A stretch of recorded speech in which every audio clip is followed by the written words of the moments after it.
all's fair in love and poetry. Sincerely, the chairman of the Tortured Poets Department.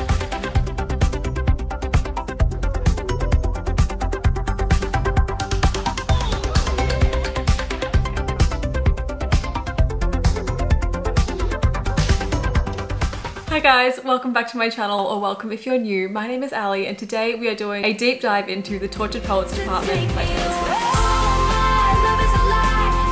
Taylor said never has she ever needed to write an album so badly, and similarly never have I so badly needed to discuss it with you guys. This is by far my most requested video in the history of my channel, so I apologize that it has taken a little while. I currently have 23 pages of notes written about this album, and that's not even the second part yet. So I'm very excited to be here today and finally spill my thoughts with you all. Now this little breakdown deep dive is for any fan at all, whether you've been here for the past 18 years or this was your first ever Taylor Swift album. I hope that I can shed some light, share my insight, and maybe help you appreciate these songs even more than we already do. If you would like me to do this kind of video for the anthology as well, I'm definitely open to that. Let me know by giving this video a like. If enough people want to see it, I will definitely make one. A couple of other things I like to do is from each song, I like to pick one line or lyric that I think really encapsulates the whole message of a song. So please feel free to join me in playing that game in the comments. And finally, it would not be an album breakdown for me if I didn't have a fun little giveaway.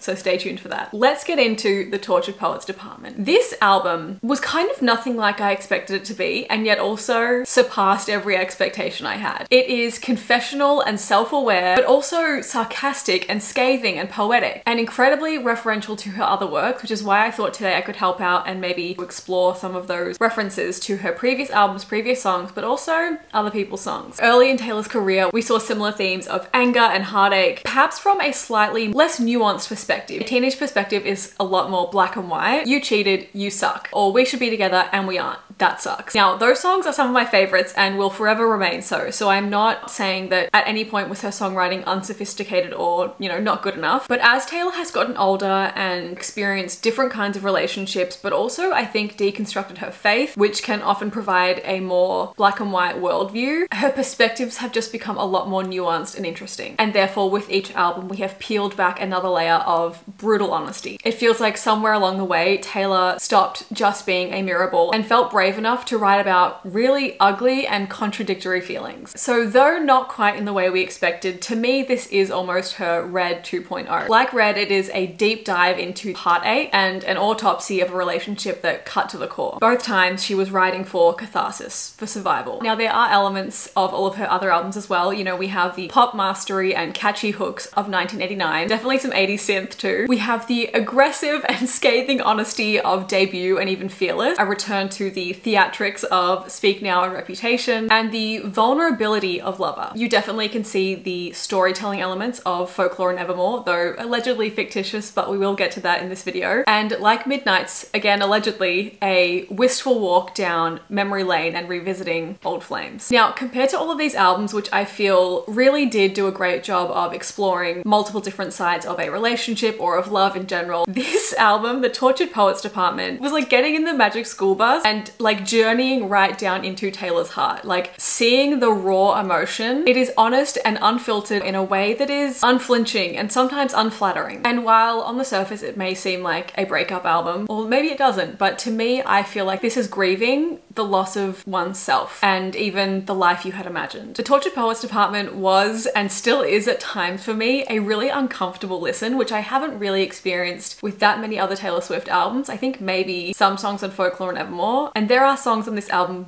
that I actively skip, but we'll get to that in my ranking video. By the way, I hope you guys could see these beautiful artworks up here. I bought these off someone's Patreon. I just think they are so beautiful. I really love kind of getting props and making a, what is it called? Not mise-en-scene, but like, I don't know, setting the stage for my videos. I will leave that linked below if you'd like to check them out yourself. Now, I think the first step of diving into this album, we have to read Taylor's accompanying words. I kind of refer to this as the prologue, but it is literally titled In Summation, and I didn't even know it existed until after I'd heard the album. And I can't help but wonder how different my experience, my first impression, and my reaction would have been had I read these words first, because it so clearly paints a picture of what this entire album is about. The entire story chronologically laid laid out. And maybe that's a good thing that we didn't read it until afterwards. It would have spoiled all the fun of coming to those realizations ourselves. But I really do think this writing it's like the thesis statement of this album. We cannot even attempt to interpret this album without first examining these words. Okay, so in summation, at this hearing, I stand before my fellow members of the Tortured Poets Department with a summary of my findings, a detailed rewinding, for the sake of warning, for the sake of reminding. Firstly, I just love this. She's saying like, I'm writing this not only to remind myself what I went through, but also to warn you of anyone else that may experience something like this. Learn from my mistakes. As you might unfortunately recall, I had been struck with a case of restricted humanity, which explains my plea here today of temporary insanity.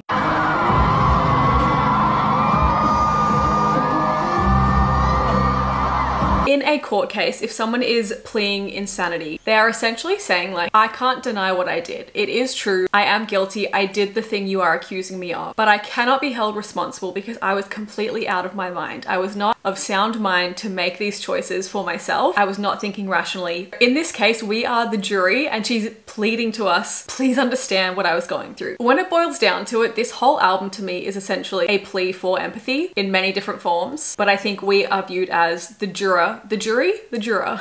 What's a juror? We are essentially the jury and the judge, and she's laying out the case for us. Taylor wants to be viewed as a regular human with a heart, a soul, a mind, just like we have. And I mean that from a place of like not vilifying her for her actions, but also not putting her on a pedestal. Allow her to make mistakes the same way that all of us do, you know, and not worshipping her as if she is unable to make them. You see, the pendulum swings. Oh, the chaos it brings. Leads the caged beast to do the most curious things. So if our pendulum is over here in a safe, albeit maybe boring or passionless love, to swing all the way back across is going to be a toxic whirlwind of chaotic, fiery love. She was caged, restricted, and kind of ignored until she was released and found the exact opposite. Then we have Lovers, stylized in the Lover album font, so very clear message of who this is about. Spend years denying what is ill-fated. Resentment rotting away. Galaxies were created, stars placed and glued meticulously by hand next to the ceiling fan. She was essentially ignoring fate. She was trying to override what, you know, the universe was saying and what in her heart she knew to be true. And she was trying to create that destiny herself, like hand placing those stars because the stars weren't aligning for them. Which personally makes me think back to we drew a map on your bedroom ceiling. Tried wishing on comets, tried dimming the shine, tried to orbit his planet, some stars never align. Again, she was gluing the stars by hand because in reality, their stars weren't aligned. Tried wishing on comets, she's trying to wish away what she knows is true. Tried dimming the shine. She was stopping herself from being bejeweled for this person, as we know. Tried to orbit his planet. She made her life revolve around his, like who moved to whose country. She needed a Christina Yang in her life. Don't let what he wants eclipse what you need. He's very dreamy, but he is not the sun. You are.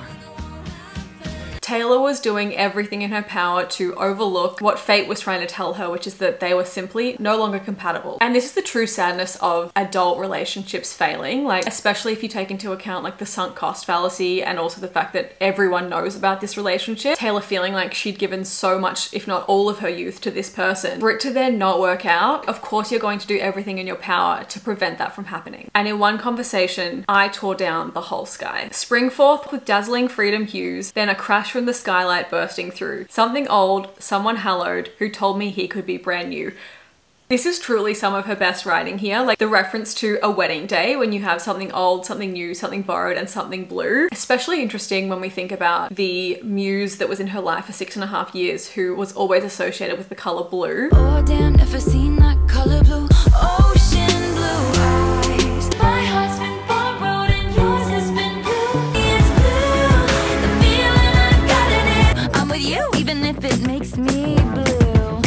I blew things out of proportion, now you blue. Give me the blues and then purple pink skies. If you cascade ocean wave blues come, no other shade of blue but you. And ultimately that was kind of the downfall of their relationship. And now this next person said something old, someone hallowed, who told me he could be brand new. This something old, aka an old flame, offered her that future. And so I was out of the oven and into the microwave. She got burned twice, essentially, just at different speeds. An oven is like the high quality kind of cooking that we think is of better worth, right? Slowly has to preheat. It takes time. I want to say they say good things take time, but I'm just thinking of the Hannah Montana song. They say that good things take time. Yeah, okay. But really great things happen in the blink of an eye. They say that good things take time, but really great things happen in the blink of an eye. She was listening to 1 in a Million and she was like, yeah, this long-term relationship, it was great, but something can happen like that and be even better. So there was a slow burn and there was an immediate flame, and both of those hurt her just the same.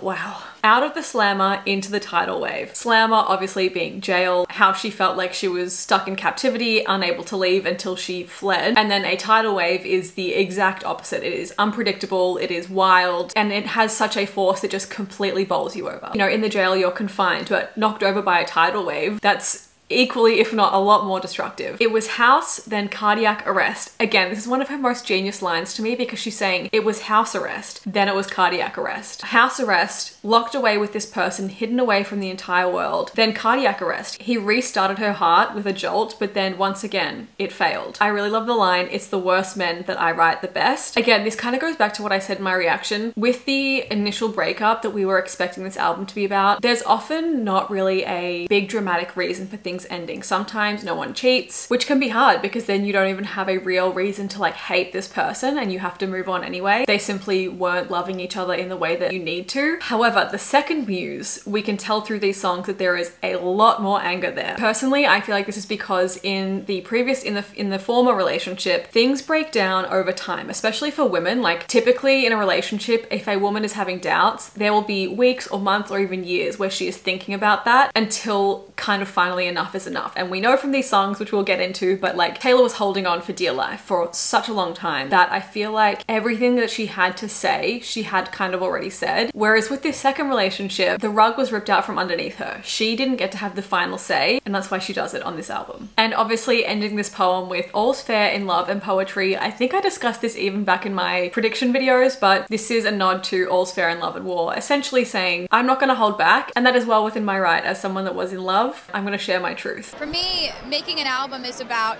telling stories, making confessions, and writing songs so detailed that each guy knows which song is about him. Sincerely, the chairman of the Tortured Poets Department. And on that note, let's get into it. So our first track is Fortnight. With this song opening the album, we pick up directly where we left off from Midnight. These opening lines, I was supposed to be sent away, but they forgot to come and get me, directly calls back to essentially the end of the album on our Target Deluxe edition, which is my intro song, Hits Different. Is it you, or have they come to take me away? Is it you, or have they come to take me away? Midnight's ended with her being taken away. She could no longer handle what she was going through and enduring in that relationship. She was taken, as we would soon learn, out of the jail to the asylum. I was a functioning alcoholic till nobody noticed my new aesthetic. All of this to say, I hope that you're okay, but you're the reason. So similarly, on the final track of the 3 AM edition of Midnight's, in Dear Reader, we hear her singing My Fourth Drink in My Hand. My fourth drink in my hand, these desperate prayers of a cursed man. She was already opening up about her relationship with alcohol, and we've heard how much it was kind of a crutch for her during the pandemic as well. All just needed to escape, right? We all either went different places in our brains, we like started meditating, we like just took up a slight case of alcoholism. But what jumps out to me here in these lyrics is the until. It's not, I was a functioning alcoholic and nobody noticed my new aesthetic. It was until. Nobody noticing that was her catalyst for change. Typically with addiction, they are often a coping mechanism and something that we don't necessarily want others to find out about because it's, you know, something we want to be able to continue doing. Obviously, case to case, it's all different, but like that's a very simplified version of addiction. But I've just seen a lot of people saying Taylor took on this new aesthetic of alcoholism for attention, and that's just not really how I personally interpret it. I actually took it to mean she was a functioning alcoholic until nobody realized, and then she was no longer functioning. Like she was keeping up the act, this is me trying vibe. She was managing to get through everything, but then it came to a point where she just could not maintain that anymore. Now again, this could be literal with, obviously we saw references to alcohol as a crutch during the pandemic, but also alcohol is something that often Taylor has used as a metaphor for love, or specifically another person. Drunk on something stronger than the drinks in the bar. It's like your eyes are liquid, it's like your body's gold. I get drunk on jealousy. I get drunk, but it's not enough. All over me like a wine-stained dress. Might as well be drunk.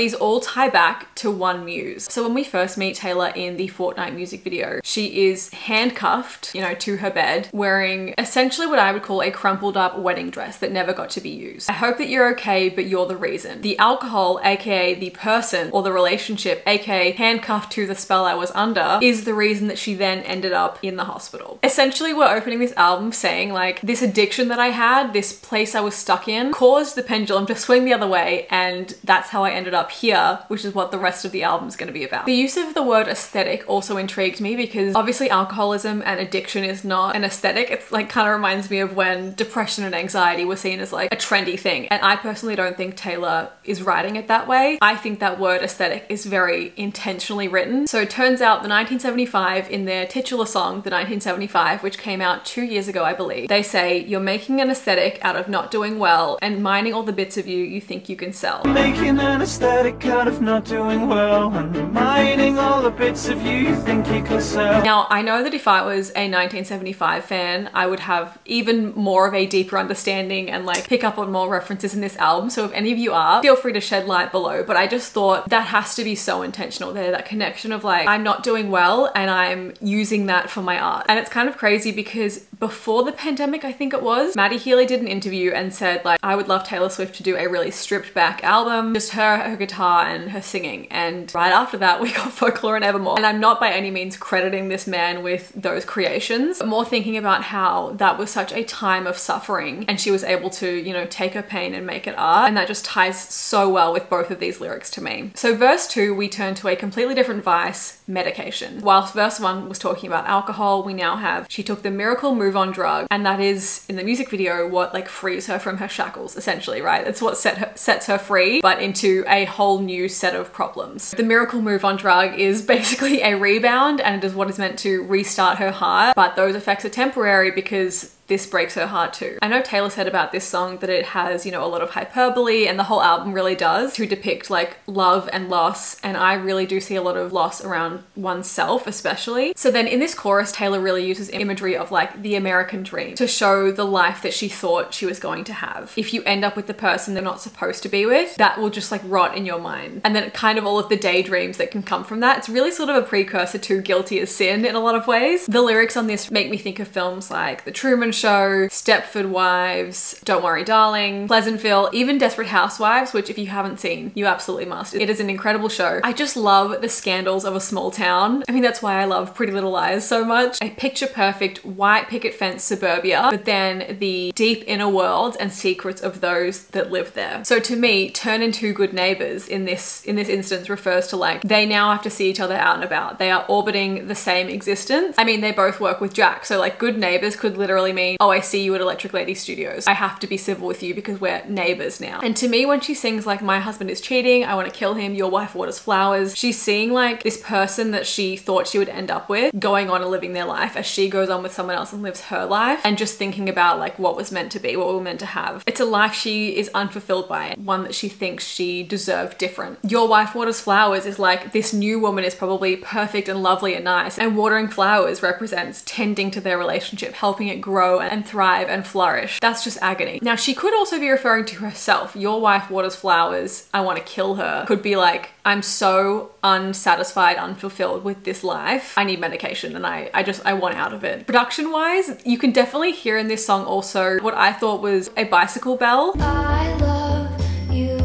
it's ruining my life. And to me, I was like, oh yeah, that really like leans well into the sort of American dream, suburbia, housewife vibe. And also like the ever-present bike references to the 1975, you know, which we hear on I'm Gonna Get You Back. Someone else in my comments pointed out that it is actually the ding of a typewriter when you get to the end of a row, forcing you to start over again. Now, why the use of the word fortnight for, you know, this relationship when it obviously lasted a lot longer than that? So one theory is that Midnights obviously was the story of 13 sleepless nights, and and this ends with Taylor being taken away. So that next morning where she wakes up in the asylum makes a fortnight, essentially meaning the events of Midnights and what happened during that period are what landed us here. But most importantly, as I'm sure all of you know, fortnight is very commonly used here in Australia, but it is a British English term, and as far as I've gathered, not that common with Americans. So clearly a very deliberate choice to use a British term. Here in the bridge, we obviously have parallels to Florida, the song, Move to Florida, Buy the Car You Want. Interestingly, I was thinking about like the timeshare down in Destin, but like a timeshare, you normally get 2 weeks. 2 weeks is a fortnight. So it's like, oh, the timeshare was literally just the escaping into that one person, but just for a limited time, for a fortnight. Most importantly, we need to discuss the Fortnight music video, because if you know what I'm about to say, you already know, but like the most important thing to me is that this music video guest starred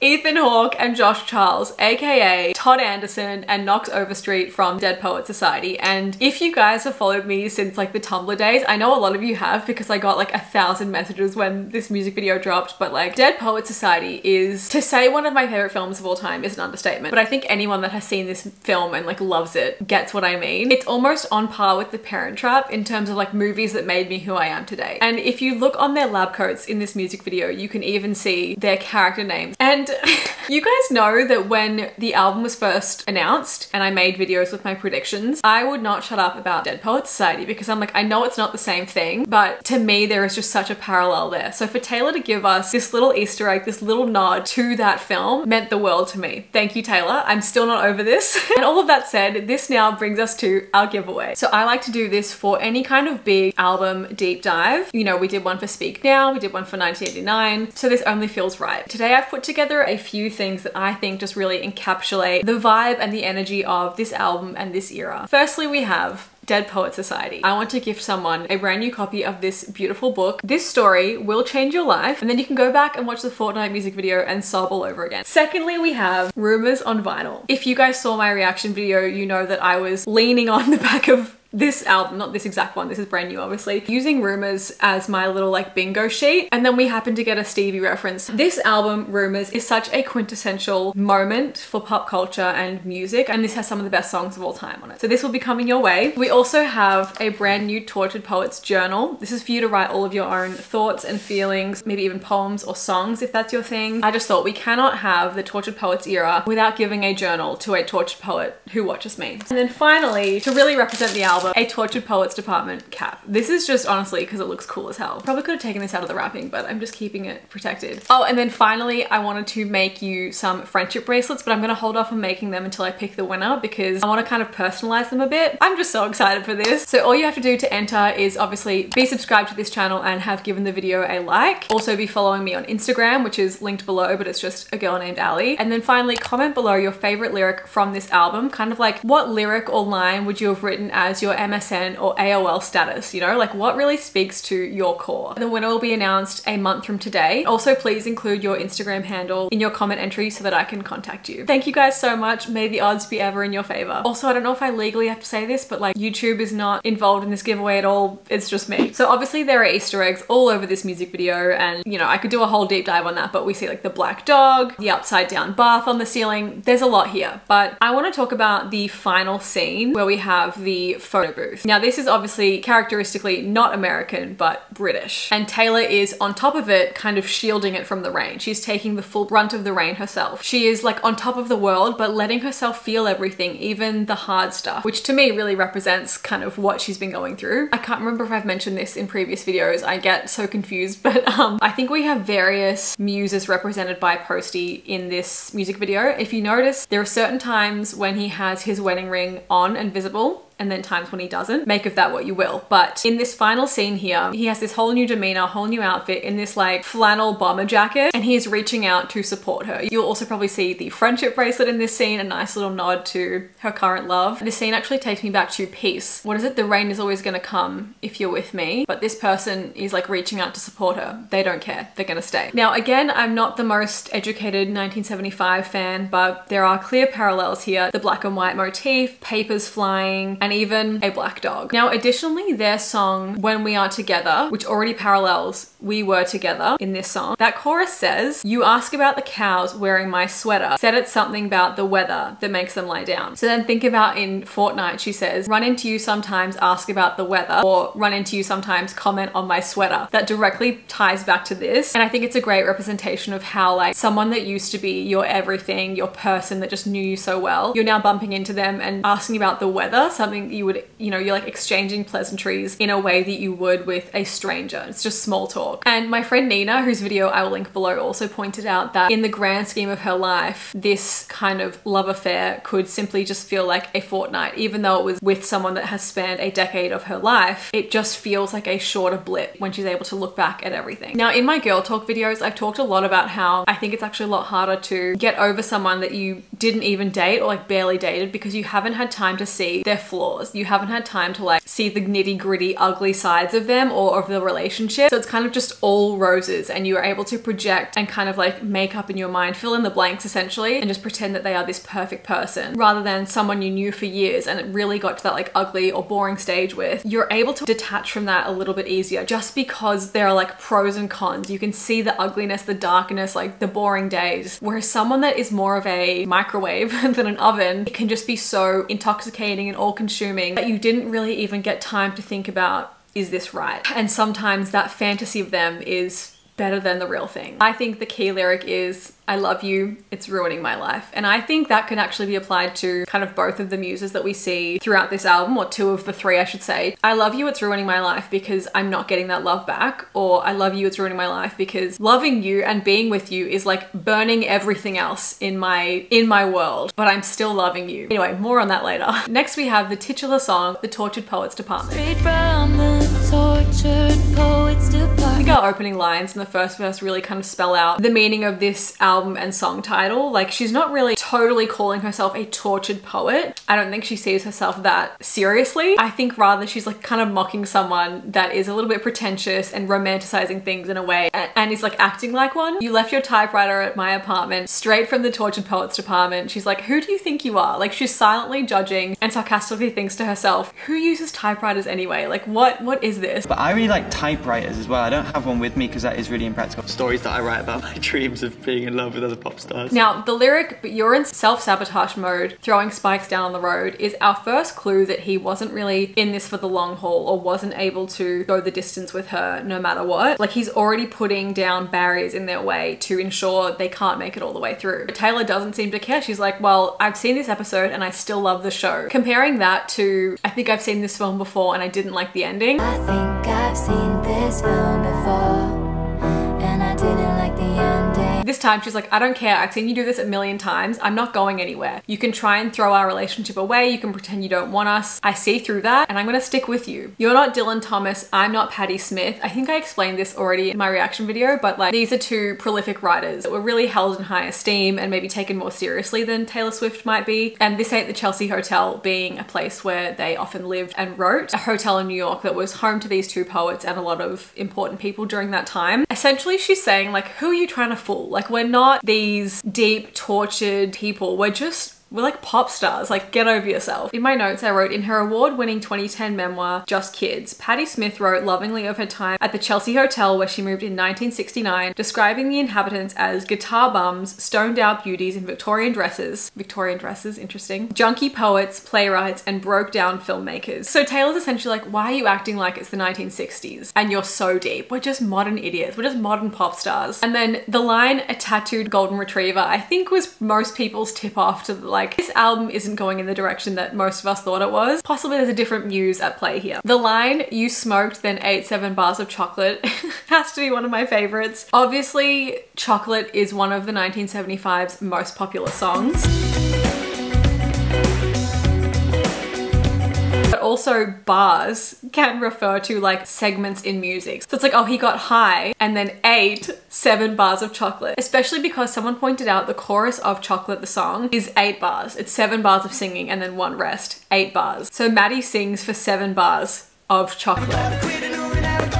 And then I chose this Cyclone with you. Again, goes back to like, I've seen this episode and I still love this show. She's choosing to stay with this person, choosing to endure all of the like the fire that they are receiving from the rest of the world. Their love was chaotic and scrutinized and like a whirlwind of emotions, I'm sure. Since it had been almost a decade of them being in each other's lives, like leading up to that, she's like, I know this is hard, but this is what I want. I'm willing to endure this for you and for us. Being with you is kind of tearing up my life, but that is my choice. This song really parallels Daddy, I Love Him, especially when you think about Scandal.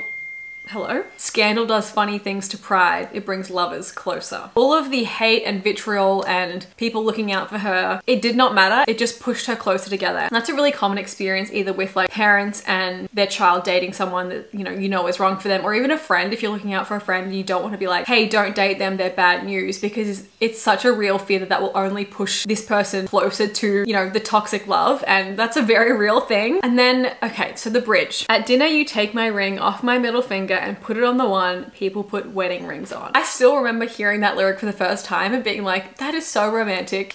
Like, I just found it so beautiful and so sweet, and I still think it is. Again, it makes me think of Pretty Little Liars when Maya's telling the story of her parents and she's like, Mum got a tattoo of the wedding ring instead of a real one so that would like be on her forever. Like, I just love these little symbolic things, and I just find it so romantic as a gesture. Even though it didn't obviously come to fruition, I just find that as a gesture to be so romantic and beautiful. Like a way of indicating your desire and feelings and commitment to that person, especially when we compare that to I died on the altar waiting for the proof. Like, at least this new person was like, I want to do this with you. Like, I want to marry you. They were making their intentions very clear. So now, unfortunately, this obviously did not eventuate, which then kind of makes the whole gesture all the more heartbreaking, because it's like, well, I thought this was it. Once again, I thought this is the end of all my endings. My broken bones are mending, but once again, it fell apart. It's also interesting the detail of it being on her middle finger before being switched to like the engagement ring finger, because a middle finger obviously represents being opposed to something. So maybe that represented a resistance to marriage for her. Maybe in the wake of her 6-year relationship ending, she was feeling quite resistant to that idea. So by doing this, he's not only changing the finger that it's on, but also kind of her perspective about it. Going from this place of maybe resistance to letting yourself believe it might be happening. Now, when Taylor sings, and that's the closest I've come to my heart exploding, obviously there's the meaning of this is how like happy it made her feel. My heart was exploding with happiness at this point. But also there's a pause after that was the closest I've come, meaning like that's the furthest she ever got to a commitment with someone. It's an admission to the fact that this was the closest she's ever come to that dream coming true. Taylor's earlier album, she sang so much about wanting to find that person and get married and fall in love, and them to be it forever. Like someone that just got her and they grew old together for the rest of their lives. Marriage and babies were an ever-present theme, especially on debut, but even Fearless and Speak Now, and obviously they will come up again on this record. But the notion that this was the closest she has ever come to finally having that dream come true, that finding someone just gets you, and knowing like, I have found my person, I'm good, for that to be ripped away again, it's just lethal. I don't know if I've decided yet what I think the lyrical thesis statement of this song is. I do think like who's gonna hold you, who else decodes you is very interesting, because she's saying like a lot of people didn't understand it, but we were twin flames, like we get each other, and that's why it's so sad that it like didn't work out. Like who else decodes you? We see in the music video for Fortnight the two people sat at the typewriters and their souls like spilling out and meeting together, and that to me is just such a representation of like twin flames. Also kind of calls back to illicit affairs. You showed me colors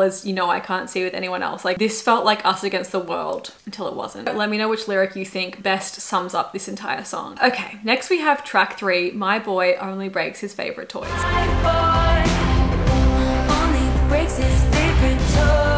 This to me is genuinely one of Taylor's saddest songs. Not so much sonically, like I think if you just heard it for the first time, you might not assume that, but lyrically, this kills me. The entire message of this song is basically, yeah, right now he's neglecting me and I'm kind of being ignored, but like, don't worry, it hasn't always been like that. I promise he loves me. Like I totally get how it looks to you guys, but you should see him on a good day. It's a lot better, I swear. This holding on for like desperate hope for, you know, just 1 hour of sunshine. This painfully is the epitome of a denial song. song. I feel like this has to be one of Taylor's most relatable songs, or maybe I'm just projecting, but like to be in a relationship with someone where you aren't being treated right, for whatever reason, deep down, you know, like I deserve to be treated better than this. But then you're thinking about, you know, back when we first got together, it was so great. They were so nice to me. They were so kind to me. I felt really loved then. What if I can just get back to that? So you're just holding out hope and like holding on to this dying relationship in the desperate hope that it will get better. Now, I remember Taylor spoke once about body image, and she kind of came up with this very interesting metaphor about, I think it was clothes, and how the things that we've had for the longest, we get really bored of and like just don't really care about anymore. And she says we're kind of like that with ourselves and with our bodies, because that's the thing that we've seen our entire lives. You know, if you think about human nature, our favorite pair of shoes is the one we bought yesterday.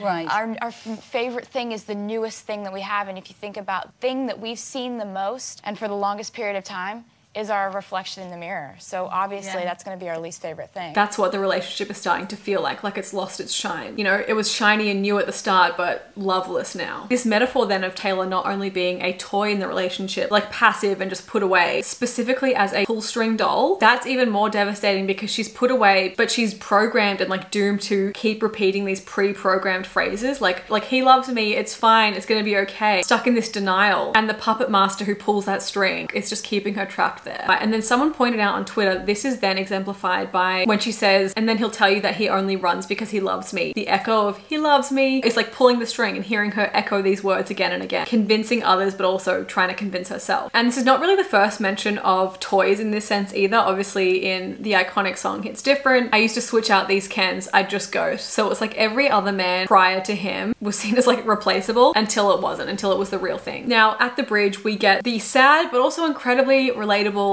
revelation that even through all of this, she would take him back in a heartbeat if he asked. You know, she says, just say when, I'd play again. She would rather endure this pain again and again because it's more comfortable to be with someone that is giving you like 2% love than to go and be on your own and get 0%. Like initially, of course, I'm not advocating for that, but that's how it feels in the moment. It's like, well, at least I'm getting something here. You know, I'm like eating scraps rather than leaving to go and try and find something better, something heartier. And also I loved Just Say When I Play Again, You Are My Best Friend, Down at the Sandbox. There are so many references to like childhood imagery on this album. To me here, this is kind of a nod to how long they've known each other. But also I felt more when we'd play pretend than with all the other Kens. Like when they dreamed about their future together and talked about what their life would be, this felt more real to her than anything in the past, which is why it's then even more devastating when it doesn't work out. And again, this song just reminds me so much of Shelf by the Jonas Brothers. It is thematically really similar. In that chorus, they say, don't take my heart and put it on the shelf. Like, don't claim me as your own and then just neglect me. To me, the line that represents this song is, he saw forever, so he smashed it up. That is devastating. He saw where this was heading. He saw how in this I was, and whether out of protection for me or fear of commitment, he smashed it all up. And I hate to do this to you and create this comparison, but to me, truly, like I said, Red 2.0, that calls right back to maybe this thing was a masterpiece till you tore it all up.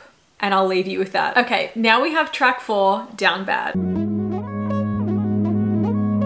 Somebody call One Direction because this girl has Stockholm Syndrome. Here we have a song all about being taken away from your real life, love bombed, completely consumed by this other thing, and then dropped right back into reality and missing the abductor. I need to start off by pointing out, every time I hear the line, show me that this world is bigger than us, my brain just goes to the iconic Hannah Montana song. And now I hope you do too. Bigger than just us.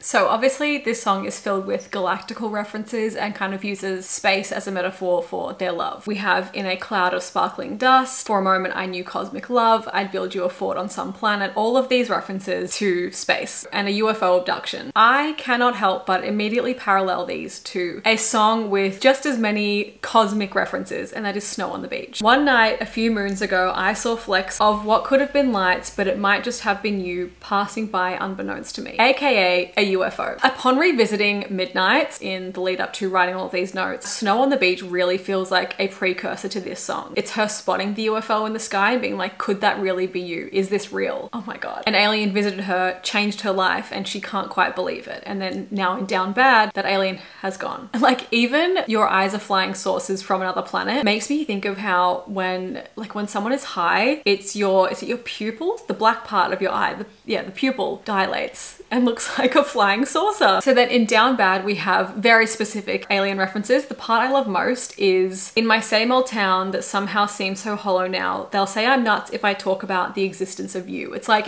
think of any protagonist in like an alien or monster movie. No one believes them. People are like, you're crazy, you're seeing things, aliens aren't real, you're making this up. They refuse to allow her to have like that reality. I feel like E.T. is like a perfect example of this, and when she sings Waving at the Ship, I literally think of like Elliot watching E.T. leave. Also specifically the part like my new life that seems so hollow now. Once you learn about this extraterrestrial, terrestrial? I'm gonna have to look that one up. But like, once you've learned about this supernatural being that you thought was only real in stories, how could you possibly be satisfied and fulfilled by like a mundane, boring, regular human existence? I've just never been this happy in my life, in all aspects of my life ever before. I don't know, I just sort of feel like my life finally feels like it makes sense. And so I thought I'd play this song, which brings me really a lot of happy memories.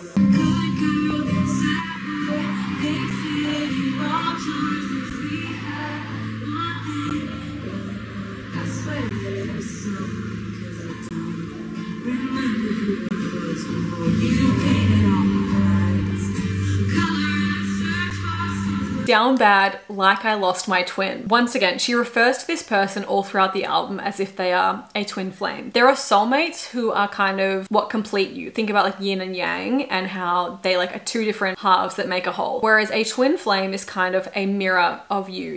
They're just someone that are going to get you completely because they are the same. And I think that's kind of what Taylor has experienced here. What felt like a soulmate, someone very different, very grounded, very real, that kind of gave her the life she felt that she wanted. Whereas this person understands the life that she lives and lives the same life and like felt like artistically, emotionally her twin. The notion of twin flames always reminds me of Hamilton randomly when she says, so this is what it feels like to match wits with someone at your level. What the hell is the catch? It's like, I finally found someone that actually gets me and makes me feel seen. And again, we see this in the Fortnite music video. Like I mentioned, those two smoky light things coming out of the typewriters indicating that they are just two sides of the same coin, cut from the same cloth. I'm getting my metaphors mixed up here, but like these two people, the rest of the world is in black and white and they're in screaming color, you know? She finally felt really understood by this person, and that's why it hurts so bad for them to abandon her. Now in the bridge we have, I loved your indecent exposures, encounters closer and closer. Indecent exposures obviously being like she was able to overlook this person's kind of messy, chaotic, erratic behavior because she loves them, she looks past that. But more importantly, encounters closer and closer. Close encounters refer to when people witness a UFO or in like an alien sighting. And I only know that from the film Close Encounters of the Third Kind, which is kind of like just referencing like on a scale, but this song is just packed with references to aliens and spaceships. All your indecent exposures, obviously being in love with a muse who acts publicly and behaves very differently to anyone else you've ever kind of tied yourself to, and she's willing to even endure that. Then when she says, how dare you say that it's, how dare you say that it's,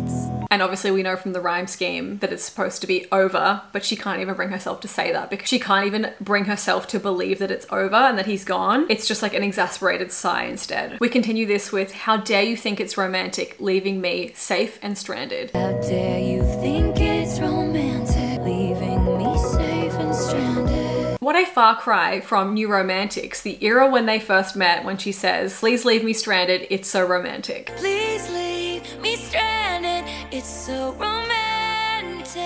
My understanding here, and this could be way off, but it's that he walked away, he left her to protect her. Like that was his view of what he was doing. He left her stranded. And this then brings me back to another Midnight song, because another word for stranded is marooned. The other way of using maroon is to be stranded somewhere. She was marooned. There are just so many levels and layers to this song. I also think the use of now I'm down bad crying at the gym is so genius, because it's like the gym is such a normal human experience, and it's also kind of like what people are encouraged to do to get through a breakup. Like go to the gym, work on yourself, but it's so mundane compared to if you've experienced this encounter. Like why would the gym be satisfying, you know? Like she's forced to go back into this self-betterment and like work on herself, but it just sucks at the end of the day. To sum up, this is a great song, but also I just love the visuals on the Eras tour. Not that I've seen it live, wouldn't know, but they are just so stunning. This song was designed to be seen live. And I do think the thesis statement of this song is, how dare you think it's romantic, leaving me safe and stranded? Because she's saying like, you did this for me, but I don't want that. Okay, and now we have track 5, So Long London. So I think this song is thematically at least what a lot of people thought the entire album would be, you know? Once their breakup was announced and then a year later almost we get an album announcement, people are like, okay, this is it, this is the breakup album. And I get asked a lot why there aren't more Joe-centric songs on this album. And sadly, the answer to me is that we've already heard them, they were just on previous albums. Like I said earlier, women often process grief whilst they're still in the relationship, and therefore by the time it ends, they've kind of gone through a lot of those stages already. Obviously this isn't the place for me to dive into it, but there are so many songs on Midnights, Evermore, Folklore, even Lover that kind of go into that, those anxieties, that grief, the struggles of a relationship breaking down. And we can certainly discuss all of those, but I think obviously it culminates in You're Losing Me. Like that was the song, and like God bless Jack for being a messy king and like telling us when it was written, obviously with Taylor's permission. Like she wanted us to know this is when she was feeling that. December of 2021 I believe it was, which is when she was like promoting Red. That feels like a lifetime ago. That feeling had been there since then, if not long before. She had so much time to process and grieve that all of those feelings were probably spoken out and cried through, and like it was just done. By the time it ended, it was done. Whereas the other relationship that was shorter lived, but she wasn't the one to call it quits, I think Taylor didn't really get to have the last word. So that's what the Tortured Poets department is for. So Long London opens with, I saw in my mind fairy lights through the mist. This just tells me pretty much everything about the song already. Like she's not saying I see it literally, she's saying in my mind. I'm projecting, I'm imagining, I'm daydreaming. Fairy lights through the mist, aka if I can hold out a little bit longer and push through and like make it through this hard period of darkness, on the other end, I can see, I can imagine, I can envision the happy ending that I've always wanted. I can see a wedding and a happily ever after just beyond this dark period that I'm struggling through. And I wonder if the key lyric in this song is pulled him in tighter each time he was drifting away. There's like two parts of that sentence. He's drifting away from the relationship, away from their love, away from Taylor, and she is pulling him in. White knuckle grip, going down with the ship. She's doing everything in her power to keep this relationship working, but obviously you need both people fighting for it to work out. Her life partner that she had wanted to marry with paper rings for over half a decade now, drifting away, pulling away, and she's there just holding on for dear life. I love the way she asks, how much sad did you think I had in me? Because she's like, realistically, if you weren't gonna change, how long did you think I could possibly hold on to this before something had to change? Obviously, when we are in a depression or a dark time, like getting help is impossible, but we are responsible for not bringing down the people around us. Obviously, we have to still treat our loved ones with respect, with love. You know, we can't just let our emotions like impact the ones that we love. And so it's such a valid question to be like, realistically, how long would you have stayed? Because how much sad did you think I had in me to just live like this forever? Oh, I want to be sensitive to this because obviously this is two people's real lived experiences. But if we just look at this as if it's a story with two characters, I love that she's asking like, realistically, how much sad did you think I had in me? And I see a lot of people saying she left him because he was depressed, which A, so oversimplified, but B, I just don't think is correct. Like I read it more as she could no longer survive and endure being so emotionally starved forever. Basically locked out of the person she had made into her home. She was locked out. You can't sit on that doorstep in the cold waiting forever. So she finally left. And that entire first verse is essentially like what she wanted to happen, how much she was fighting and holding on for dear life for that to happen, but ultimately realizing she was the only one trying. I stopped CPR, after all, it's no use. I stopped CPR, after all, it's no use. Obviously, this is a parallel to You're Losing Me. I can't find a pulse, my heart won't start anymore. And I forgot to mention this because I mentioned it in my reaction. I try not to repeat myself too much, but obviously the opening of this song, the so long, that kind of echoing mimics church bells, which, you know, kind of has two meanings to it. I guess you can think of like the chimes of Big Ben, but also wedding bells. And then the melody of this song kind of picks up that like anxious pace of leaving somewhere and running away. But yes, the heartbeat really parallels You're Losing Me, where not only do we hear a heartbeat, She says, I can't find a pulse, my heart won't start anymore. So she was trying for so long to save her failing heart, but again, she was the only one trying. He wasn't doing the same. So eventually she decides to DNR, aka do not resuscitate. This relationship has expired. I'm gonna finally be the one to like stop giving it chest compressions because it's done. Every breath feels like rarest air when you're not sure he wants to be there. Kills me. Every breath feels like rarest air, and you're not sure if he wants to be there. Again, she did not end this relationship because he had depression. She's not even sure if he wants to be there. I can't even put into words the devastating feeling of loving someone and them not loving you enough. Like enough to keep you on the hook to think maybe it'll get better, but like, oh, now I'm thinking about Tolerate It. That's just a bad tunnel to go down. There are just so many parallels in this song, in particular Stitches Undone. Stitches undone. Goes right back immediately to Glitch, fastening myself to you with a stitch. 5 seconds later, I'm fastening myself to you with a stitch. Now they're undone. And we even see glimpses of like staring at the ceiling with you. You don't really say too much. You don't really read into my melancholia. Your quiet resentment. I'm just getting color back in my face. Just getting color back into my face. Is the evolution and the antithesis of my face was grey, but you wouldn't admit that we were sick. My face was grey, but you wouldn't admit that we were sick. She's finally coming back to herself.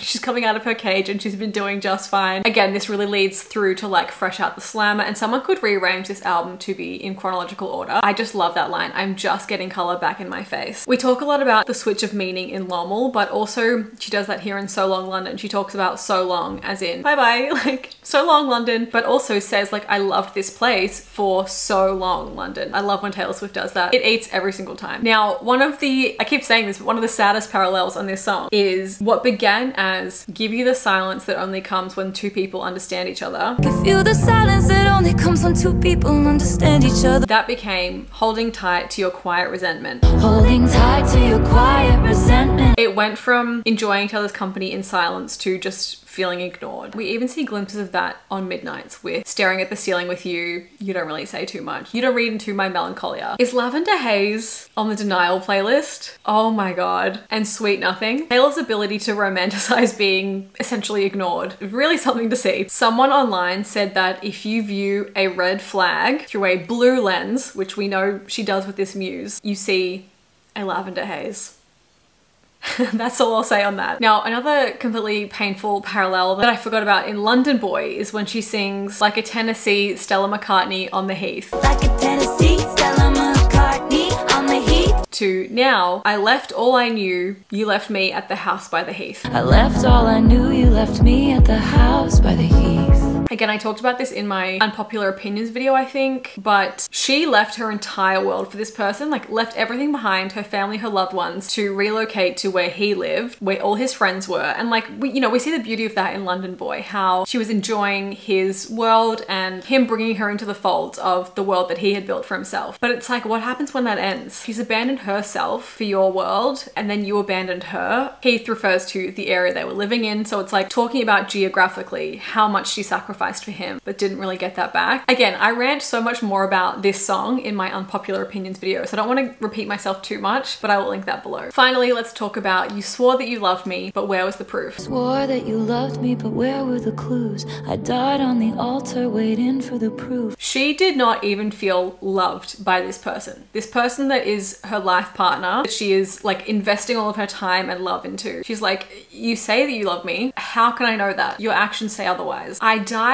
on the altar waiting for the proof. This is such an insane lyric to me because waiting at the altar for someone, you think of like, oh, I'm gonna meet you there at the altar, like that we're getting married, you know, this is a beautiful, exciting thing. To meet someone at the altar. For them to not show up is one thing. He never made it to the altar. She was alone there and he could not meet her there. However, this kind of has a double meaning to me because she says on the altar, not at, but rather on. So I then visualize a physical altar. She was laying herself on the altar, sacrificing for them, like he sacrificed them to the blues of his darkest days. And she died for this. She lost everything. Anyway, this song is incredibly vulnerable, very much worthy of the coveted spot and slot of a track 5. And again, if you want to hear me rant about that, I will link this video below. Thank you so much for listening. It is the next day. I made it through about 13 pages of notes. Let's see how far I get today. Next up we have But Daddy I Love Him. But Daddy, I Well, I hope you're still committed because I'm pregnant.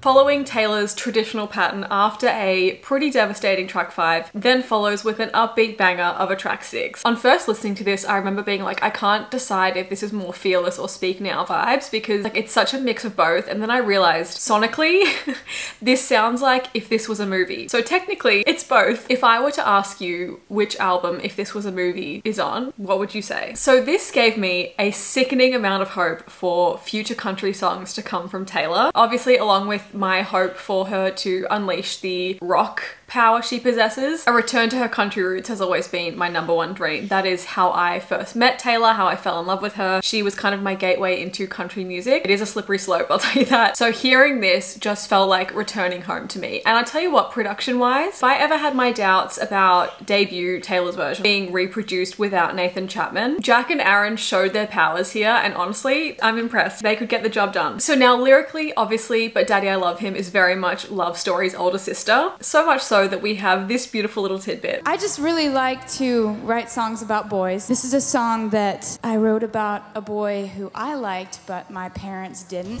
My daddy said stay away from Juliet. I remember screaming something like, "But Daddy, I love him!" Just like when Taylor realized she had quoted Shake It Off years prior, I wonder if seeing this clip would take her by surprise or if she kind of did that intentionally. Can we roll that tape? I'm trying to shake it off. I'm not ready to jump back into anything. Is that the birthplace of Shake It Off? Wow. That's weird. That's wild. So this was obviously one of the most insane songs to hear. Completely unexpected in the best way. I need to save my opinions for my ranking. Okay, let's be objective. So the song opens with, I forget how the West was won. I forget if this was ever fun. I forget how the West was won.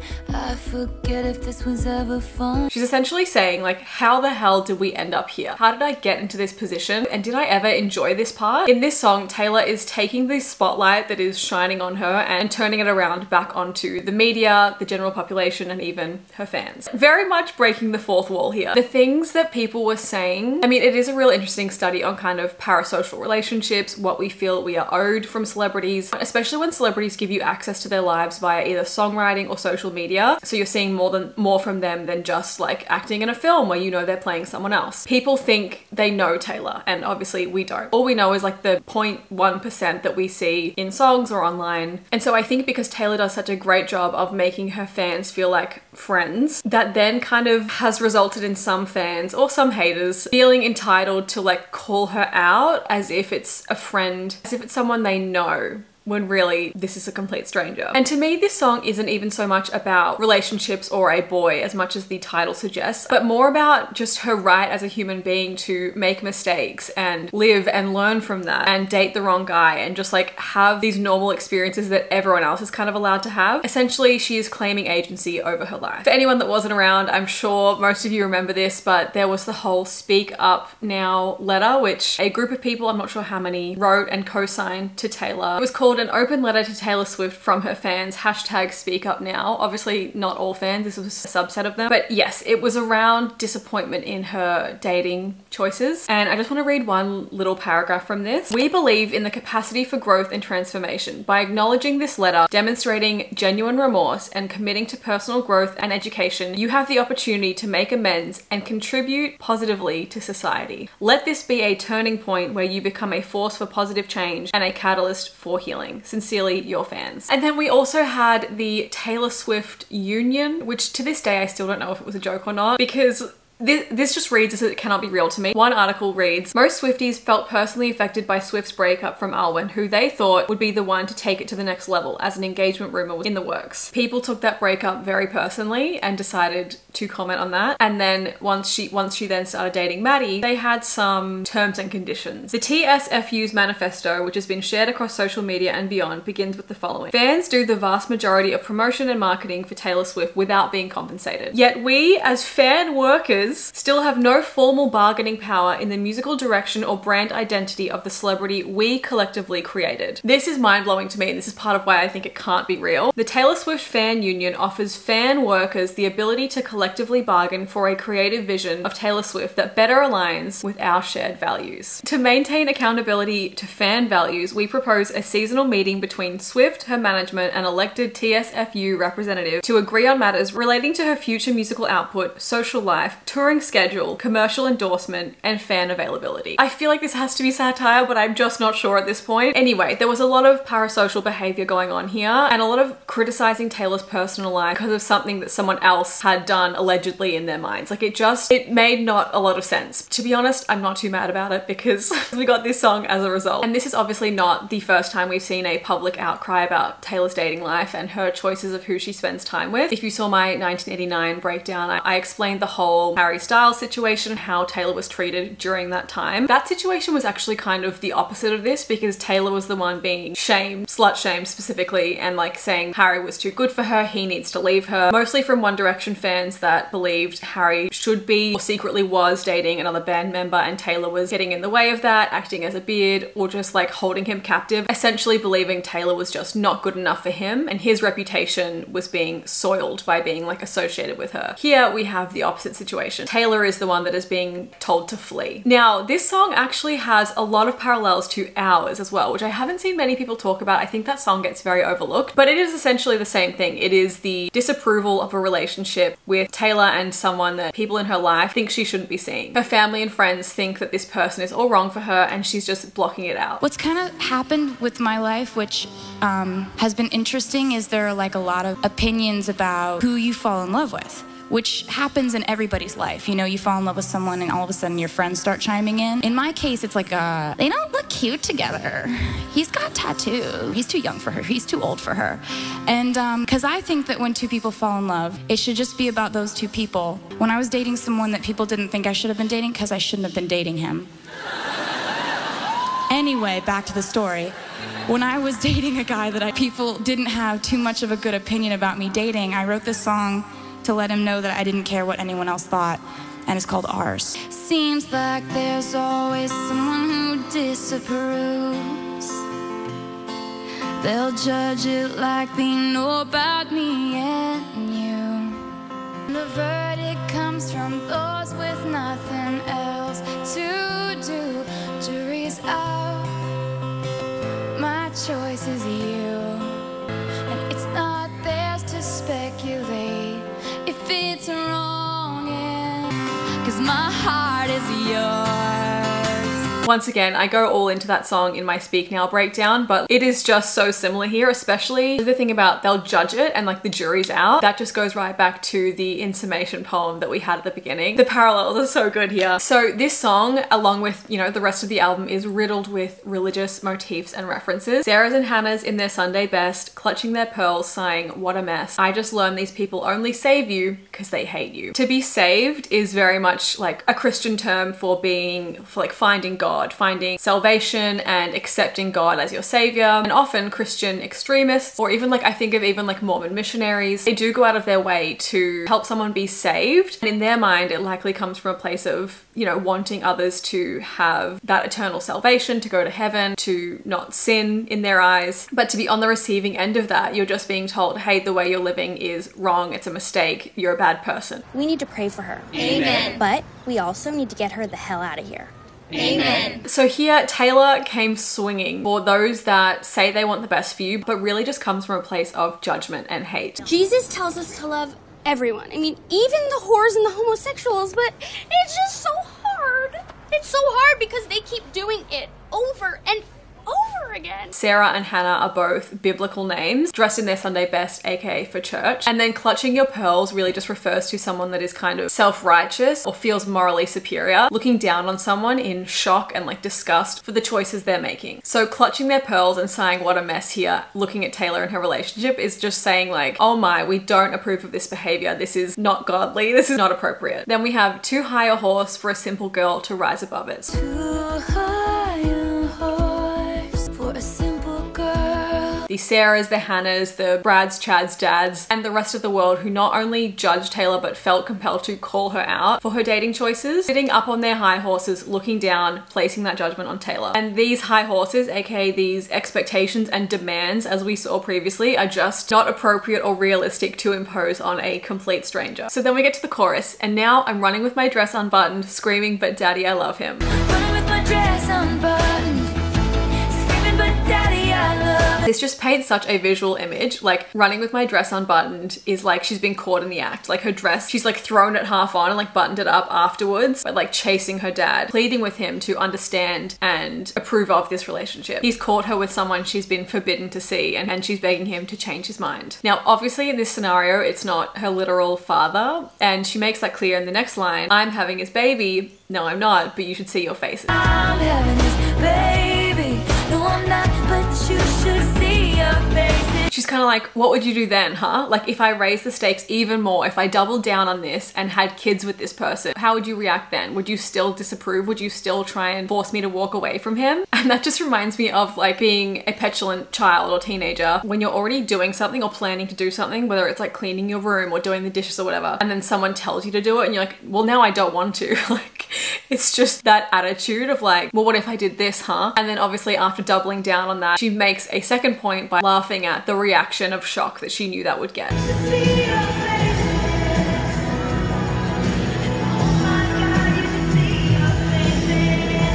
I've got to hand it to her. It is one of the funniest things she's ever done, and that's saying a lot. This is a very funny woman. I'm telling him to floor it through the fences. No, I'm not coming to my senses. I know he's crazy, but he's the one I want. This instantly gave me imagery of like Thelma and Louise, just a love and a bond that could not be touched by anything, by the law, by being chased and like being told to surrender. She's like, no, it's us against the world. I don't care what it comes to. Let's keep going.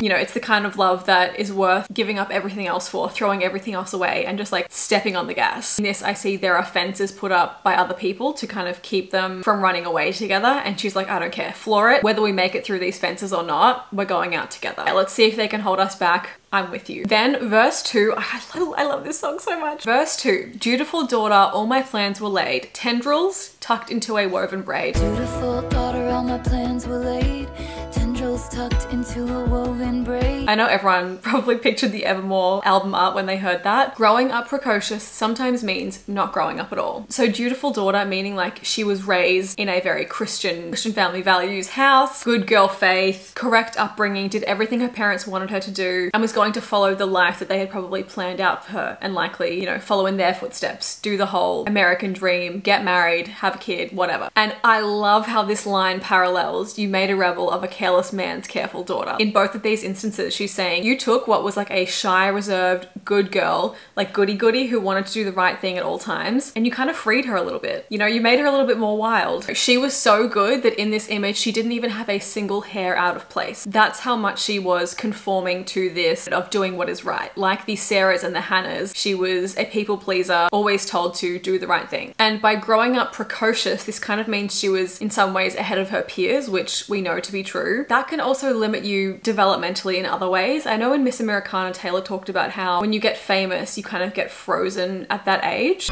You know, there's this thing people say about celebrities that they're frozen at the age they got famous. And that's kind of what happened to me. I had a lot of growing up to do, just trying to catch up to 29.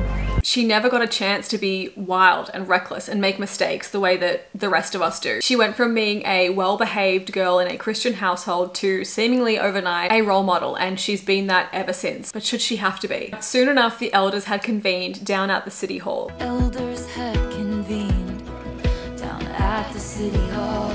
The elders is an interesting choice for words because that kind of brings up a sign of respect and wisdom and people that you want to honor. Whereas in this case, fans and the media and public and people that don't know her don't deserve that and aren't owed that, but I think felt like they did and felt like they were owed those things. And then stay away from her just reminds me of the Demi Lovato meme, and I can't help but wonder if that was intentional. The saboteurs, aka the people that sabotaged her relationship, aka everyone that was up in arms about her dating Maddie, protested too much. this is then a reference to the Shakespeare line, "The lady doth protest too much, methinks." So then in response to all of this outcry, she sings, "Lord knows the words we never heard, just screeching tires of true love." Lord knows the words. It feels very intentional to say Lord knows the words rather than just who knows the words we never heard. Like, I don't know, we never heard them. This is another deliberate, a religious reference here. But I just love that she's saying like, I know you all had something to say. I simply did not care. Just screeching tires of true love. We're speeding away together and I'm not listening. Now, the post-chorus and bridge are basically one big get fucked. I'll tell you about my good name. It's mine alone to disgrace. Tell you something about my good name. It's mine alone to disgrace. Took me right back to the Reputation era, saying like, if anyone is going to tarnish my good graces, I'm the only person that can do that. And that she has every right to do so if she so chooses. I don't cater to all these vipers dressed in empaths clothing. I don't cater to all these vipers dressed in empaths clothing. Oh my god, what a line. Vipers, aka snakes, just again makes me think of the way the public and even a lot of fans turned on her during 2016, during the rep era. So many people claiming they knew the truth and the reality, yet ultimately just being slimy and judgmental. Another great line is sanctimoniously performing soliloquies I'll never see. Sanctimoniously performing soliloquies I'll never see. I wonder if she introduced any people to like new words there. So sanctimoniously being like kind of religiously and from a place of moral superiority. A soliloquy is typically a monologue rather than a conversation. So she's saying like, I know that you're chattering and like speaking this whole thing, writing your think piece, having your video essay, your TikTok, your salacious headlines. I'm not listening. This is a one-way conversation. I don't care. And on my first listen, I remember hearing We Came Back When the Heat Died Down and I was like, oh, so like September? To go from in, what was it, Fortnight? When she says stuck in an endless February and I forgot that for some parts of the world, February isn't summer. Because I was like, February is my favorite month. It's so warm. It's so lovely. That was dumb. Whereas in America, February is winter time. So then here, I think my brain was overcompensating and I was like, you hit out for a while and then in September you came back around. No. Here the heat refers to the conversation and the dialogue and the outcry and outrage about her and Maddie. Not the literal heat, baby girl. Went to my parents and they came around also takes me back to Love Story and thinking about how in Love Story the entire conflict comes from the fact that her father does not approve. Like my daddy said stay away from Juliet, but then at the crux of the song he said talk to your dad, go pick out a white dress. It's like, wait, the whole time dad was against this, but all you had to do was like talk to him and ask him. That was it? Okay. Now I am of the camp that we get a narrative or perspective shift here in this next part when she says, but fuck 'em, it's over. I think that then switches when Taylor then sings, but fuck 'em, it's over. I am of the perspective that we then get a narrative shift. The lyrics then change to, but now I'm running in my dress in the sun, aka she's no longer hiding away. You could view this as like the parents finally approved, it's fine, but that never really happened. Personally, I think this is referring to a different person. And to me, that theory was kind of confirmed on the Eras Tour 2.0 Female Rage edition when But Daddy I Love Him and like this part in particular mashed up into So High School. We came back when the heat died down. Went to my parents and they came around. All the wine moms are still holding out. It's over. And I'm living in my dress in the sun. And even my daddy just loves it. Oh my God, you should see your face.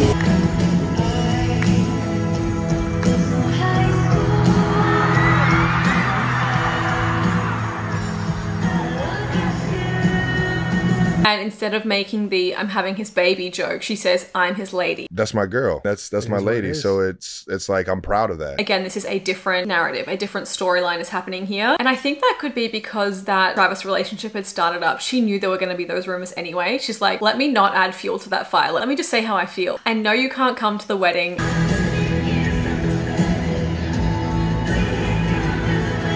Do I even need to say it? Like hundreds, if not thousands of fans, I don't know, I can't even call them fans, people with zero boundaries and respect, showed up to Jack and Margaret's rehearsal dinner and also wedding, and it was all to like hopefully spot a glimpse of Taylor. I can't even imagine how bad she must have felt to like, obviously she didn't bring that upon herself, but to know that they were there for her, and like how Margaret must have felt and Jack, just disgusting. Likely illegal also, and definitely deserve to be called out here. Now, spoiler alert, the outro is one of my favorite parts of this whole album. It just sounds so good, and when Taylor sings this part, I feel like Taylor really sounds like Ariel, the Little Mermaid. Daddy, I love him! But also really sounds like her younger self, which I just love. Now, something very interesting, which I don't know if I've seen people talk about online, is that in the lyric booklets, typically everything is the same across the variants, but for this song, the outline of the lyrics are a completely different shape on all 4 versions. I'm keen to hear your perspective on why you think Taylor may have done this. My personal take is that this song is kind of ever relevant. No matter the relationship, no matter the time, the point in her career, things change, but the message here still remains. It's always been relevant. Regardless of the muse, people have always been so nasty and like inserted themselves in her personal life. And like we see it again with Travis for different reasons, but people have always, and I fear will always, be vocal about her dating choices if it doesn't align with who they want her to be with. Moral of the story, this song rocks. What do I think the thesis statement lyric is? Honestly, I think sanctimoniously performing soliloquies I'll never see sums it up quite well, because she's like, I know you guys are talking shit about him. I don't care. I'm not reading it. Then we have Fresh Out the Slammer. I just love this little sexy Western saloon sound. It is very much Cowboy Like Me 2.0, which interestingly enough, Maddie also referred to himself as a cowboy at the 2020 NME Awards in his speech. Kind of 2 categories, like cowboys and farmers. Farmers, you know, like to cultivate their thing and keep it the same, and cowboys like to kind of go out and find new pastures. And I think that there's so many incredibly, wonderfully talented people in this room, and I don't have any advice because I'm really scared and I feel really small. My only advice would be like, just be a cowboy. So this is a real deep cut, but when I hear those opening bars, I think of the saloon from Laura Bell Bundy's music video. It's not Can't Pray Away the Gay, what is it? Giddy On Up. That's it. I just love that my reference into, or like my window into, Western saloon cowboy culture is a musical theatre icon. So as predicted when these track titles were released, this song is of course comparing her long-term relationship to being in jail. I'm wondering if Taylor is referencing her time in a relationship as jail. In her Time magazine Person of the Year interview, she said, "Me locking myself away in my house for a lot of years, I'll never get that time back." We know she didn't want to be in the basement. She wants the penthouse, which thankfully she got. And we know this thanks to the Bejeweled music video. But I think this might be like a feel-good bop, kind of like Bejeweled, about like feeling yourself and like coming out of a darker, sad time or period in your life and being like, okay, I have this new lease on life. It's like I've just escaped from jail and I'm gonna go and really take advantage of everything that I can and appreciate life. But it is interesting to see how since that previous chapter of her life ending, it's kind of been like a 180 into, you know, embracing being out and about more. And whether the general public likes that or not, it's really nice to see her living life. She was locked up, now she's not. Good for her. Good for her. So we see some repetitive themes on this album that I've discussed already, but also very heavily in this song that kind of link to the different relationships she's talking about. So one is that we have like the madhouse, hospital or mental institution, which all ties back into her poem and like plea of insanity. But the other refers to jail, being locked up, not being able to be jeweled, which is somewhat ironic, I have to note, given that one of her first songs about this muse was "He Can Be My Jailer." And he can be my jailer. Be careful what you wish for. Fresh Out the Slammer, I Know Who My First Call Will Be To, is one of the most iconic things I've ever heard as a way of like announcing your breakup and being like, but it's okay, like I know exactly who I'm gonna go call, like, and send that you up text to. I can only imagine how much easier a breakup after 6.5 years must feel when you already have someone like warming the bench, waiting in the wings, you know, ready to go. I feel like I would recommend having a back burner boy ready, but then again, it could also go up in flames. Okay, so in the first verse, Taylor really paints a picture of just how unhappy she was and how hard she was trying to make things better, but failing. Another summer taking cover, he don't understand me. He don't understand me. The line "he don't understand me" starkly contrasts where she refers to the new muse as her twin. Like, the difference of being understood and known is just, I think that's one of the most important things in a relationship, to feel like they really know you, see you, get you, and she wasn't feeling that way. Silent dinners, bitter, he was with her in dreams. Silent dinners, bitter, he was with her in dreams. At first, I assumed that this was like he was with her in dreams. I thought that referred to kind of like Guilty as Sin, Taylor fantasizing about someone else. He was with her being Taylor in her dreams. But the fact that she uses me in a prior lyric and then her makes me think it has to be the other way around. Like her partner also having those same kind of questioning, wandering thoughts about someone else. Also, splintered back in winter kind of ties back into exile. Balancing on breaking branches. There's only so long that a branch will hold out before it inevitably breaks and injures you. I just feel like the poetry in this song is so fun, like grey and blue and fights and tunnels. Grey and blue and fights and tunnels. Here to me this paints a picture of the two people in the relationship. Grey represents Taylor. Her face was grey, but he couldn't admit that we were sick. If all you want is grey for me, like there are so many times she refers to herself as grey as how she was feeling in that relationship. Blue, we obviously know, is the way that Taylor has referred to Joe pretty much throughout their entire relationship. So this is depicting how they were just mutually suffering. The relationship was breaking down. They were both emotionally suffering. It just wasn't working. Handcuffed to the spell I was under for just 1 hour of sunshine. Handcuffed to the spell I was under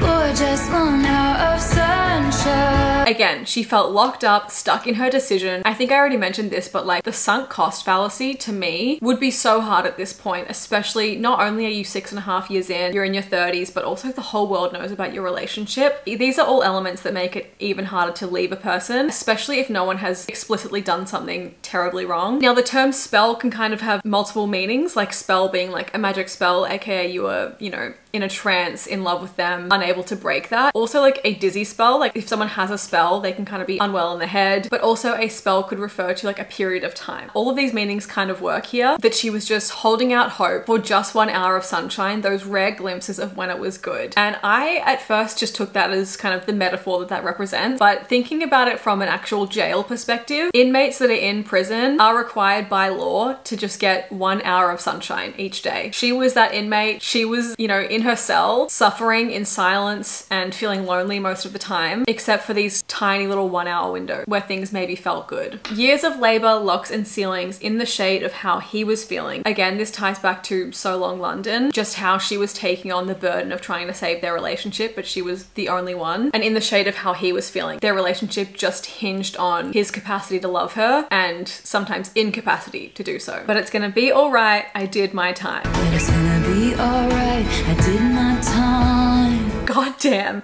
She was like, all right, I did it. I served my time. This was awful, but I did what I had to do and now I'm out of here. You know, I did all that I could to rectify this and now finally I can walk free. The end of that first verse and chorus is kind of like, okay, now she is being released. She's out. Then we lead into verse 2. Camera flashes, welcome bashes. Camera flashes, welcome bashes, get the matches, toss the ashes. Instantly, this just made me think of like the paparazzi and the photos we saw once the news had broken. Taylor out and about, having her little New York iconic moments again with her friends, going out to dinner. It was single season. It was hot girl summer. My friends tried, but I wouldn't hear it. Watch me daily disappearing for just one glimpse of his smile. Again, this album and this song is riddled with how much she was trying to hold on to this. Even her friends were saying, you're drifting away, you're fading away. He couldn't admit that we were sick, but they could see how grey her face was. One of my favorite lines on this song, all those nights you kept me going, swirled you into all of my poems. All those nights you kept me going, swirled you into all of my poems. As we know, she was suffering emotionally in her long-term relationship, likely feeling uninspired because she wasn't feeling loved. But there was this other muse in the back of her mind that she had never really gone all the way with. They'd never really committed to giving things a go. So all there is really is potential. You can project whatever you want onto this person, and that is essentially an unlimited source of inspiration. So who knows? Well, I mean, I have my theories, but like Folklore, Evermore, Midnights, there are, how do I say this? I think a lot of Taylor's songs are kind of a patchwork quilt in terms of she can take inspiration from many different people, things, feelings, emotions. It doesn't have to be, again, you don't have to paternity test anything. The skill of a great writer is being able to pull from different, you know, from different inspirations and make the story make sense. There are songs that are very interesting to revisit. I'll just say that. This morning, the realization I had was The One, Roaring 20s, Who did she meet in her 20s but never date? You know the greatest films of all time were never made. If my wishes came true, it would have been you. Let's also not forget the scrapped Midnight's collaboration with the 1975. Yeah. Did she return the favor with her latest release and let you listen to it before the general public? Yeah. We actually worked a bit on that, but then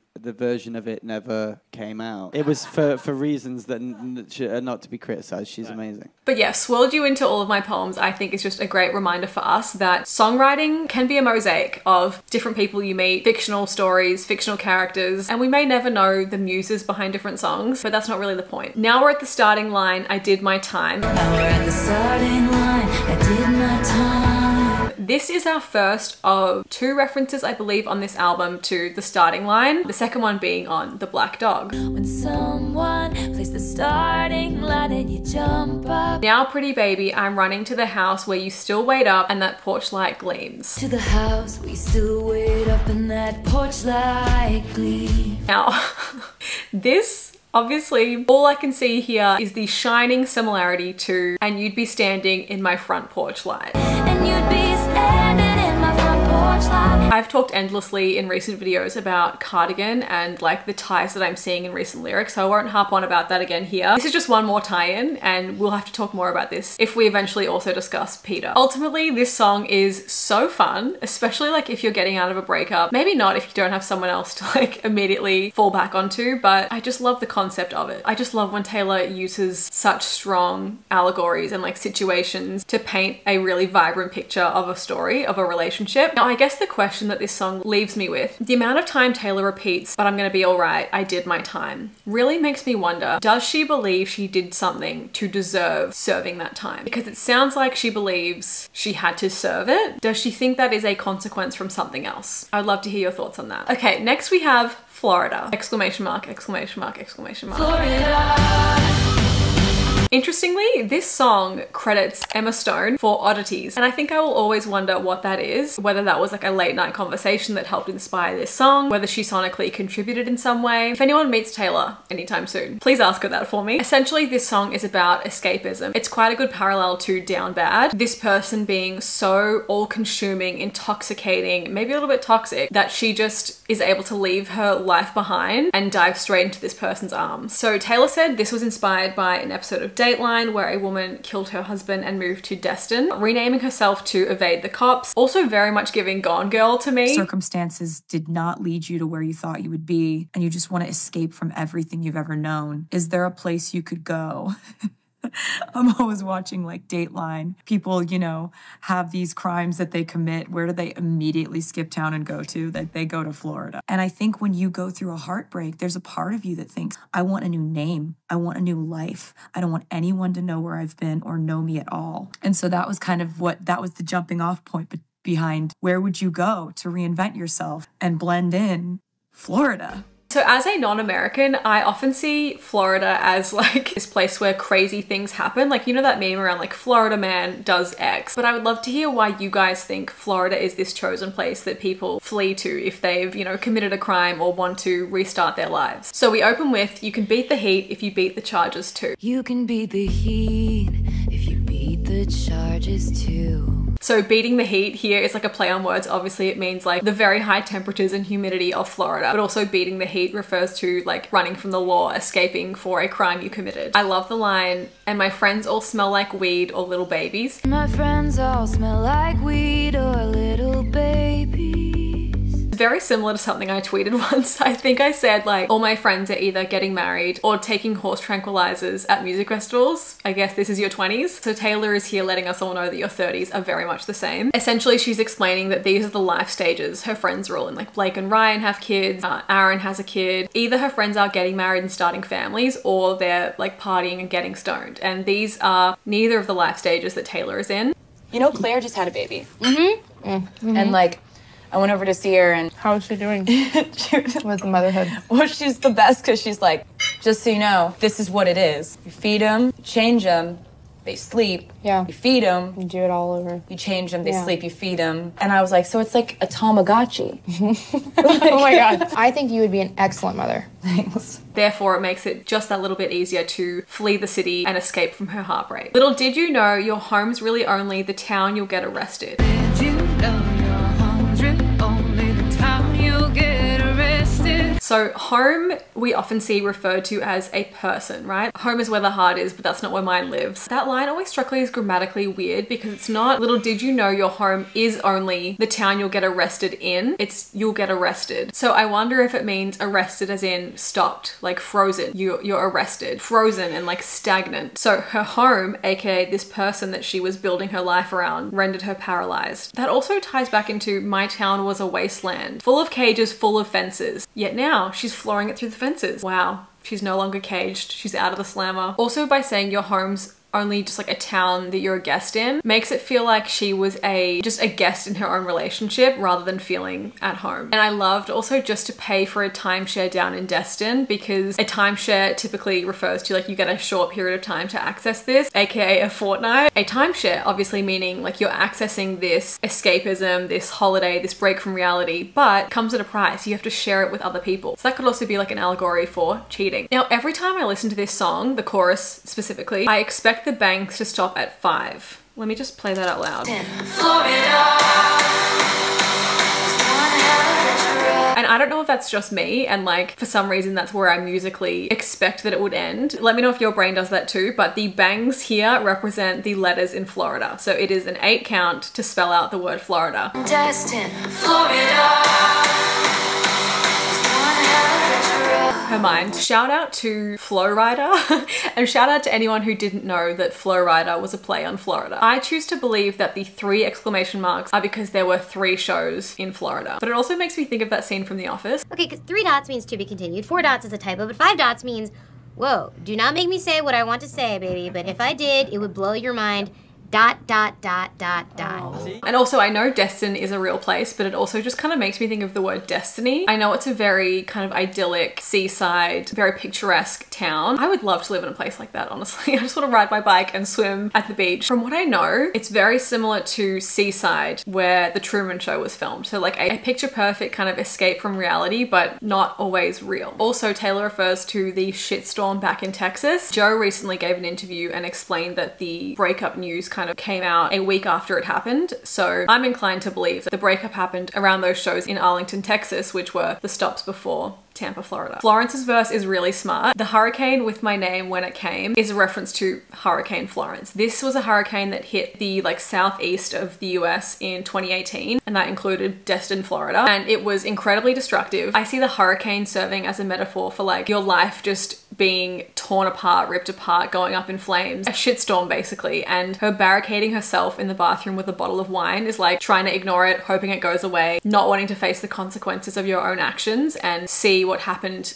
to your life and view the destruction, but rather find a way to escape it. And that also parallels the Great War. I drew curtains closed, drank my poison, all alone. Florence's voice on this song just sounds so good, and like they blend together so well. I can see why this is Scott's favorite song. She sings, "So I did my best to lay to rest all of the bodies that have ever been on my body, and in my mind they sink into the swamp." Is that a bad thing to say in a song? Essentially she's saying this person, aka Florida, aka the miracle move on drug, erased the memory of every other man from her mind, from her body. She was like a clean slate with this person. And then being like, is that bad to admit that it was that easy for me to forget about everyone else? Ultimately, the whole meaning of this, I need to forget, so take me to Florida, parallels right back to Fortnite. I took the miracle move on drug. The effects were temporary. Florida is one hell of a drug, aka the miracle move on drug. She's turning to drugs to get through this turmoil. Those drugs are a person and the effect is short-lived. And the worst part is this drug worked, but only for a short time. That is the best or worst part. Love is one hell of a drug. Wow. That Jake Gyllenhaal movie, Love and Other Drugs. I have like 30 pages left. We may split this video into 2 parts. This is the end of part 1. I hope you enjoyed it. Give the video a like if you did, and I'll see you soon in part 2 for the rest of the album. Bye.